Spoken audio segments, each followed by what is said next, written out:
하나님이 아브라함에게 약속하신 때가 가까우매 이스라엘 백성이 애굽에서 번성하여 많아졌더니 요셉을 알지 못하는 새 임금이 애굽 왕위에 오르매 그가 우리 족속에게 교활한 방법을 써서 조상들을 괴롭게 하여 그 어린아이들을 내버려 살지 못하게 하려 할세.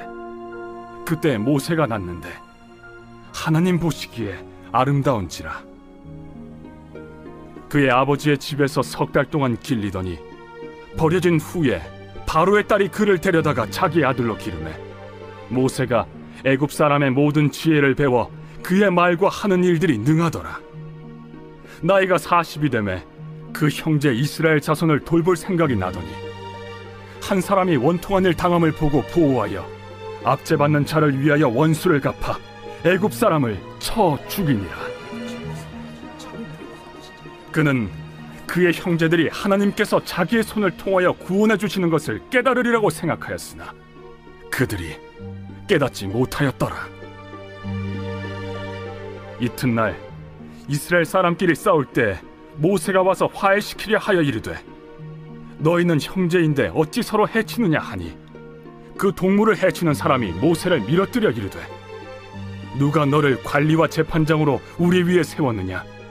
내가 어제는 애굽 사람을 죽임과 같이 또 나를 죽이려느냐 하니 모세가 이 말 때문에 도주하여 미디안 땅에서 나그네 되어 거기서 아들 둘을 낳으니라. 40년이 참에 천사가 시내산 광야 가시나무 떨기 불꽃 가운데서 그에게 보이거늘. 오늘 말씀은 이 모세에 대한 그리고 출애굽기에 대한 스데반의 설교입니다. 이 스데반은 사실은 자신이 이렇게 핍박당하는 상황 속에서 자신을 변명해야 되는 상황인데 그 상황 가운데 자신을 변명하는 것이 아니라 이 말씀을 전하고 특별히 이 성경을, 이 구약을 전하고 있습니다. 특별히 이 모세를 전하는 이유는 이 모세와 같이 이 땅에 오신 분이 바로 예수 그리스도다. 예수 그리스도를 전하기 위해서 이 모세를 전하는 것입니다. 이 모세가 정말 많은 사람들이, 많은 아이들이 죽어가는 상황 가운데 나오게 되지 않았습니까? 그런데 이제 건짐을 받게 되잖아요.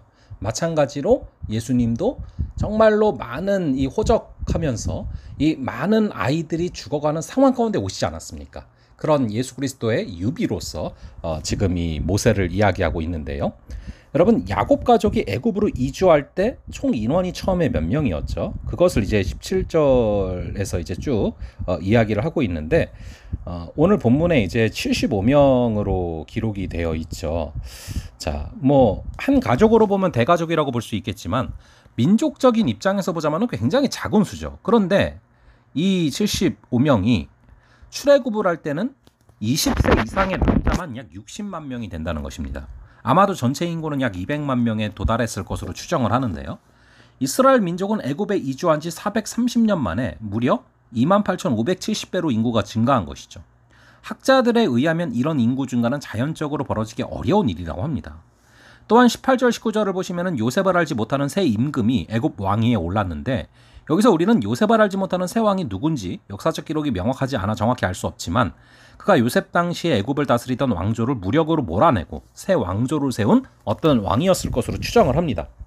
아마도 쿠데타로 무너뜨린 이전 왕조에 협조한 이스라엘 민족을 정책적으로 억압한 것으로 여겨집니다. 게다가 이스라엘 민족의 기하급수적인 인구 증가는 애굽의 큰 위협적인 요소가 되었을 것이기 때문에 이스라엘 인구 증가는 억제 정책을 하면서 하나로서 이제 방법을 택한 것이 이스라엘의 사내 아이들을 죽이도록 하는 조치죠.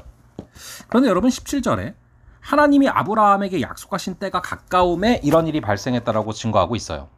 이스라엘의 기하급수적인 인구 증가나 애굽 왕의 악한 탄압은 시대적 흐름이 낳은 결과가 아니라 하나님께서 아브라함에게 하신 약속, 곧 출애굽을 이루시기 위한 섭리라는 결과라는 것입니다. 이런 사실은 우리에게 중요한 진리를 한 가지 깨우쳐줍니다. 세상 역사는 철저히 하나님의 계획하심에 따라 말씀에 따라 진행된다는 사실이죠. 그렇기에 세상 역사 가운데 우연히 벌어지는 일은 없습니다. 세상의 역사는 모두 하나님의 계획, 특히 하나님의 택한 백성에 대한 구원 계획을 성취하시기 위해서 하나님께서 주권적으로 섭리하신 결과라는 것이죠. 우리나라를 포함한 세계 역사는 하나님의 섭리의 기록이며 나아가 택한 백성의 구원을 위한 하나님의 구속사라는 것입니다. 자, 이런 모습들을 통해서 우리가 계속해서 살펴볼 내용들이 참 뒤에 많은데요. 특별히 우리가 생각해 볼 부분은 이 모세를 지금 스데반이 집중하고 있는데, 이 모세는 여러분들이 아시는 것처럼 40세까지, 40세부터 80세까지, 80세부터 120세까지 이 3등분을 할 수가 있습니다. 모세가 40살까지는요, 자신의 소명을 발견하는 시간이었어요. 자신의 소명이 무엇인지를 40세가 돼서 발견하게 되었죠. 그리고 40세부터 80세까지는 그 소명을 감당하는 자로 준비되는 시간이었습니다. 그래서 미디안 광야에서 준비되지 않습니까?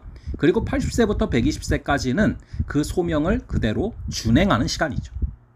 특별히 여러분, 소명자로서 준비되어지는 그 시간이 바로 왕궁이 아니라 미디안 광야였다는 것입니다.